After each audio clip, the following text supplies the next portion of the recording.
Mercedes-Benz es una de las compañías automotrices más antiguas y lujosas del mundo, con un valor de alrededor de 80.000 millones de dólares. Pero al estar entre los autos más deseados y caros de la actualidad, es fácil olvidar que sus comienzos fueron humildes. Todo comenzó con un pobre ingeniero, quien enfrentó muchas dudas y fracasos en su búsqueda de construir el primer carruaje sin caballos. A pesar de sus desafíos, demostró que todos estaban equivocados y convirtió su pequeña empresa en la primera y más grande compañía de producción de automóviles del mundo a fines del siglo XIX. Pero lo que comenzó como un éxito inspirador, la historia dio un giro sorprendentemente oscuro cuando la compañía se benefició del suministro de vehículos militares de los nazis bajo la labor de trabajadores forzados. Así que siéntate y relájate, porque hoy cubriremos la loca historia de Mercedes-Benz y el hombre que dio la vida a los automóviles, Carl Benz.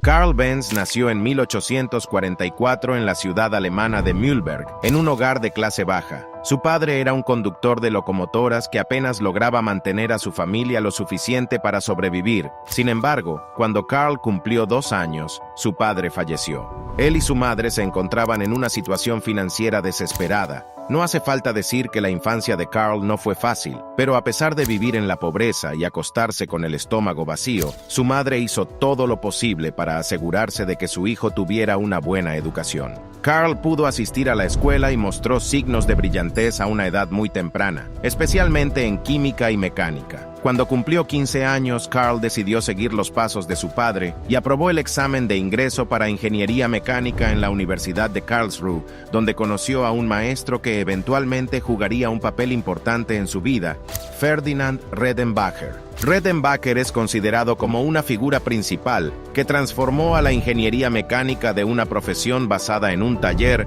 a una ciencia técnica en Alemania, y era un gran creyente de que las máquinas de vapor que se usaban principalmente para ferrocarriles y barcos en ese momento se estaban convirtiendo rápidamente en cosa del pasado. Bajo su enseñanza, el interés de Carl en los carruajes sin caballos realmente comenzó a despegar, y siendo él mismo un ciclista habitual, comenzó a jugar con su bicicleta experimentando con las posibles formas en que podría crear un vehículo motorizado. Para entonces, muchos ingenieros e inventores ya habían intentado crear el primer automóvil, y aunque algunos de ellos lograron construir vehículos autopropulsados, estos primeros inventos no eran completamente prácticos. Carl notó que la mayoría de estos vehículos estaban construidos con máquinas de vapor, e influenciado por su profesor Redenbacher, se dio cuenta de la necesidad de un concepto totalmente diferente.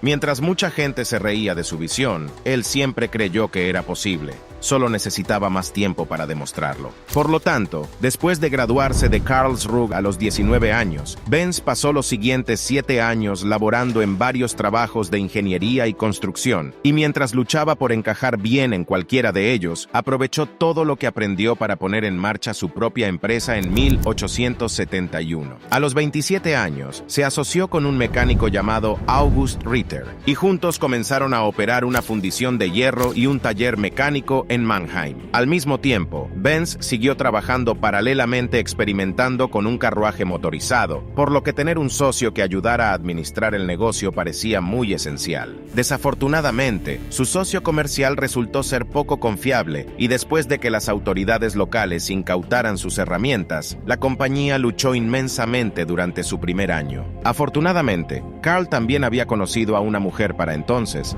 Bertha Ringer, quien se convertiría en su esposa unos años después.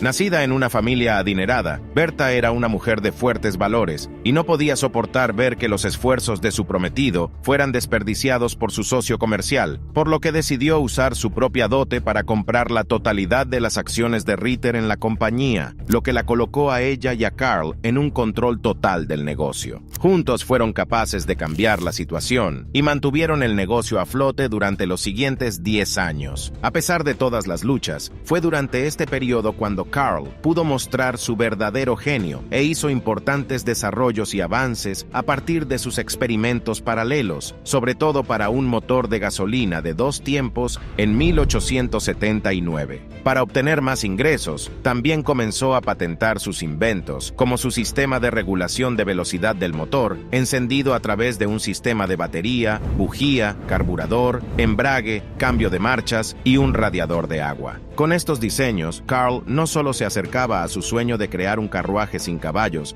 sino que también le permitió agregar más productos que podía vender desde su negocio. Sin embargo, el negocio no iba tan bien como esperaba. Como verás, los costos de producción de la empresa de Carl habían aumentado tanto que los bancos exigieron que se incorporara. Esto lo obligó a asociarse con otros inversores y finalmente convertir su negocio en una sociedad anónima en 1882. Al final, Carl se quedó con solo el 5% de las acciones y por lo tanto su posición en la empresa fue degradada. Para empeorar las cosas, sus ideas ya no se tenían en cuenta a la hora que la empresa diseñaba nuevos productos. De hecho, ya no tenía nada que decir en la empresa. Frustrado y dolido con este arreglo, Carl empacó sus cosas y dejó la corporación al año siguiente.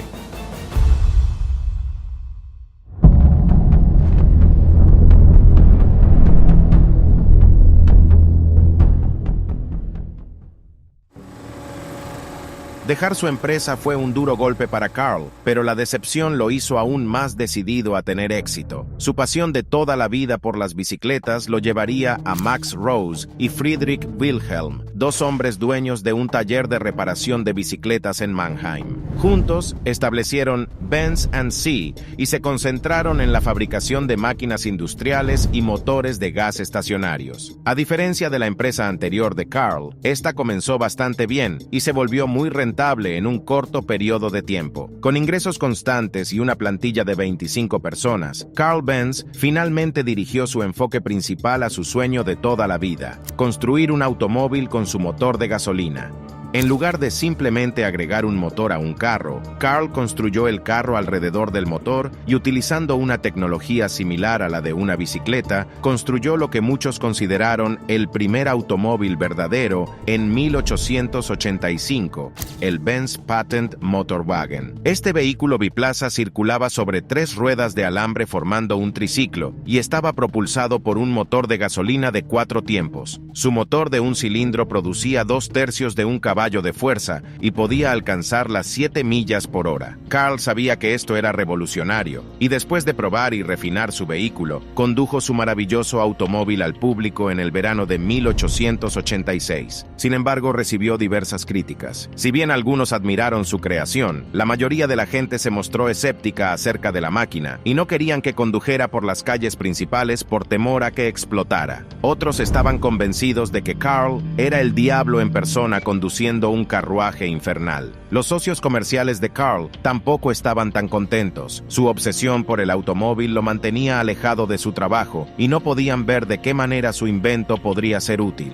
¿Por qué alguien compraría una máquina de este tipo? Argumentaron que no era más rápido que un caballo, podía averiarse fácilmente y quedarse sin combustible. Sin embargo, Carl Benz estaba convencido de que su carruaje sin caballos era el futuro y comenzó a fabricar automóviles para la venta en 1888, convirtiéndose así en la primera persona en el mundo en hacerlo. Su mayor apoyo era su esposa, quien a menudo se quedaba con él en el taller para darle nuevas sugerencias. Pero incluso después de agregar mejoras, la gente realmente no vio la visión de Carl. Por otro lado, los pocos que compraban los autos solo podían usarlos para cubrir distancias cortas, y aún así, necesitaban que los mecánicos estuvieran con ellos en todo momento. Tampoco ayudó que fueran muy caros, por lo que solo eran accesibles para los ricos o la élite, e incluso a los llamados miembros de la élite no les gustaban porque eran demasiado ruidosos y desordenados. Dicho esto, una cosa estaba clara: Carl necesitaba convencer al mundo de que el automóvil había llegado para quedarse.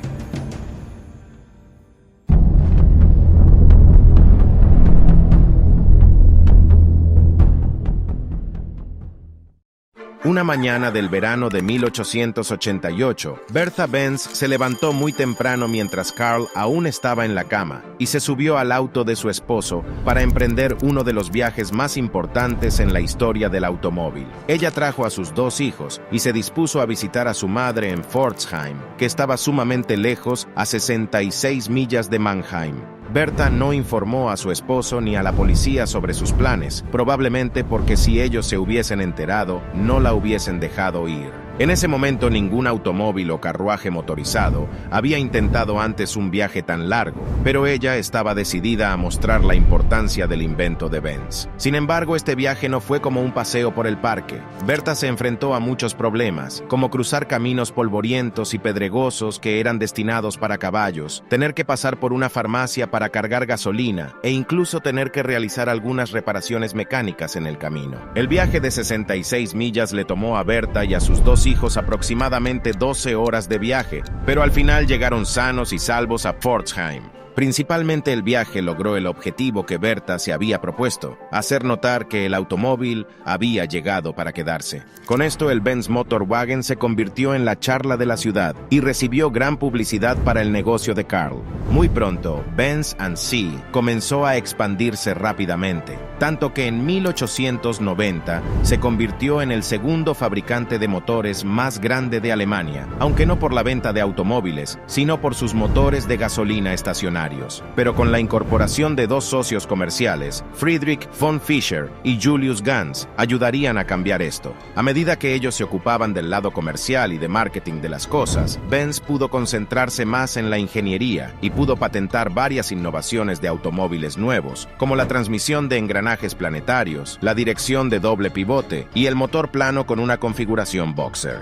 También diseñó y fabricó un automóvil nuevo y mejorado por recomendación de sus socios comerciales que salió a la venta en 1893. Lo llamó el Benz Victoria. Este era un vehículo de 2 pasajeros más lujoso que venía con un motor de 3 caballos de fuerza, capaz de alcanzar las 11 millas por hora. Gracias a su confiabilidad, este vehículo se vendió bastante bien. Sin embargo, fue su diseño posterior, el Benz Velo más económico, el que realmente despegó. Con una producción total de aproximadamente 1.200 unidades, el Benz Velo se convirtió en el primer automóvil de producción a gran escala del mundo en la historia, lo que convirtió a Benz & Cie en la compañía automotriz más grande del mundo durante la década de 1890 y principios del siglo XX. Sin embargo, aunque la empresa Benz disfrutaba de mucho éxito, también sentía mucha presión por parte de otra empresa que estaba situada no muy lejos, Daimler Motoren Gesellschaft.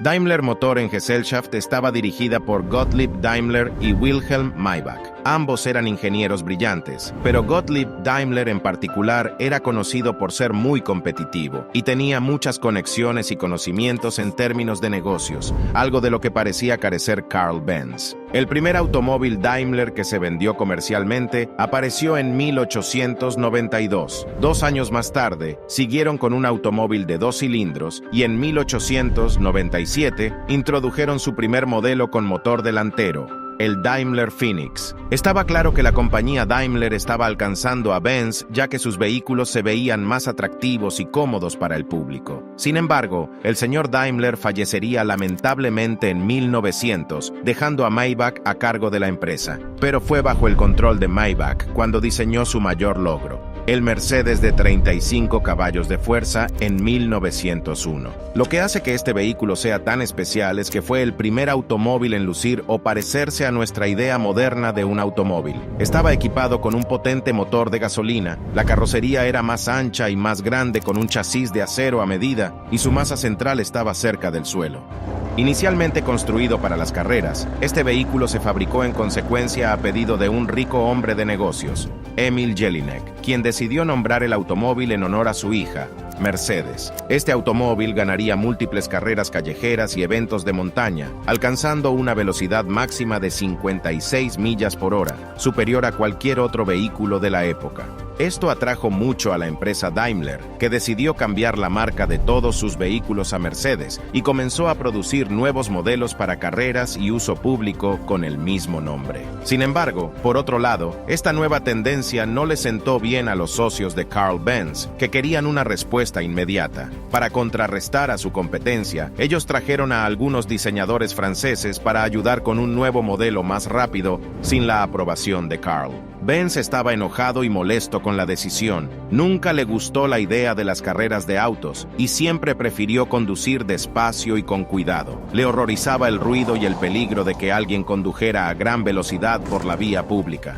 El auto construido por su equipo tampoco fue un éxito, y esto se volvió perjudicial para la empresa Benz, que atravesó una crisis entre 1903 y 1904. Enojado y decepcionado, Carl decidió dejar su empresa, aunque aún permanecía en la junta directiva. Pero al final, accedió a permitir que sus autos compitieran, y fue el éxito de las carreras lo que eventualmente rescató a su compañía.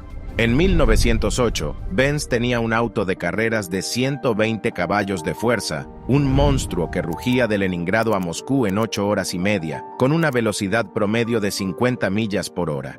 Esto fue una hazaña increíble, teniendo en cuenta lo primitivas que eran las calles en ese momento. Pero fue el Blitzen Benz de 200 caballos de fuerza el que puso a la marca en el centro de atención. Construido en 1909, este auto de carrera rompería el récord absoluto de velocidad logrado por cualquier avión, tren o automóvil en ese momento, superando las 140 millas por hora en 1911. Esto colocó a Benz junto a Daimler como uno de los autos más deseados en ese momento, y ambas compañías disfrutaron de buenas ventas en los años siguientes.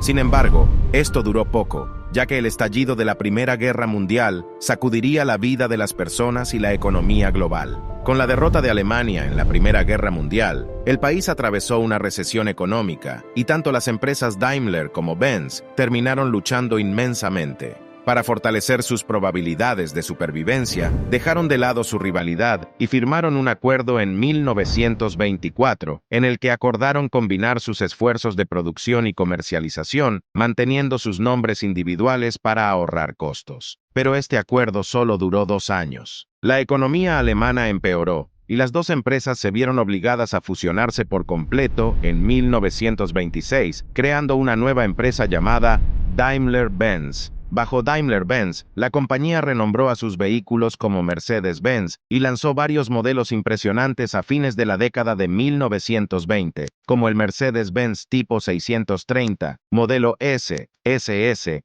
y SSK.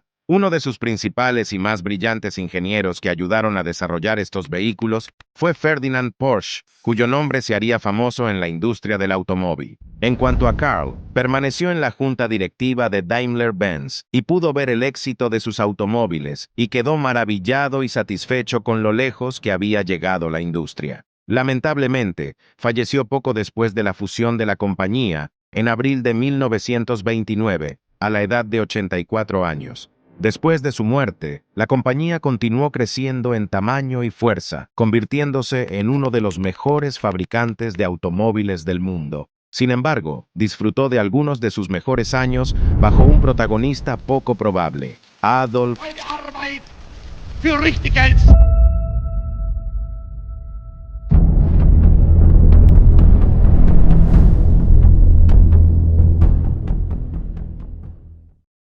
Cuando llegó al poder en Alemania en 1933, quería mostrar la ingeniería y la tecnología alemana al mundo entero, con el objetivo de tener su punto de vista político por encima de los demás. Una forma en que decidió impresionar al mundo fue exhibiendo autos alemanes en deportes de motor internacionales. Casi de inmediato, otorgó un gran subsidio a Daimler-Benz para participar en las carreras de Grand Prix. Ninguna otra compañía de automóviles en ese momento habría gastado tanto tiempo y dinero en la construcción de autos veloces como Daimler-Benz, y esto se hizo evidente en la pista de carreras. De 1934 a 1939, Mercedes dominó las carreras de Grand Prix, conduciendo a velocidades de hasta 200 millas por hora con sus modelos W25 y W125. Sin embargo, también fueron desafiados por un nuevo rival, Auto Union, otro fabricante de automóviles alemán patrocinado por su propio país. Auto Union continuaría teniendo su parte justa de éxito durante el mismo periodo, ganando 25 carreras entre 1935 y 1937. Estos éxitos colocaron a Alemania en la cima del mundo con eventos de automovilismo, especialmente a Mercedes-Benz, que incluso se convirtió en la marca de automóviles preferida De hecho, uno de los automóviles en los que se le veía con frecuencia era el Mercedes-Benz 770, un gran vehículo de lujo utilizado principalmente por políticos nazis de alto rango y otros funcionarios del eje. Sin embargo, con el estallido de la Segunda Guerra Mundial en 1939, la empresa Daimler-Benz pronto se encontraría en grave peligro. A medida que la demanda de automóviles de pasajeros civiles se hizo escasa, comenzaron a fabricar vehículos militares, submarinos, tanques y motores de aviones para el ejército nazi. Su mayor línea de negocio eran los camiones militares, capaces de suministrar de 3 a 6 toneladas y media de capacidad. Para 1942, dejaron de producir automóviles públicos por completo, ya que todos los recursos se dirigieron hacia la guerra, y a medida que la guerra se intensificaba, se necesitaba nuevo personal para manejar el aumento de la producción de armamento. Dado que toda la fuerza laboral ahora estaba luchando en la guerra, Daimler-Benz reclutó mujeres para hacer frente a los volúmenes de unidades requeridos. Sin embargo, esto no fue suficiente para satisfacer la demanda, por lo que la empresa recurrió al trabajo forzoso. Estos prisioneros de guerra, civiles secuestrados y detenidos de campos de concentración, fueron alojados cerca de las plantas y obligados a trabajar largas horas bajo la inmensa presión de los alemanes.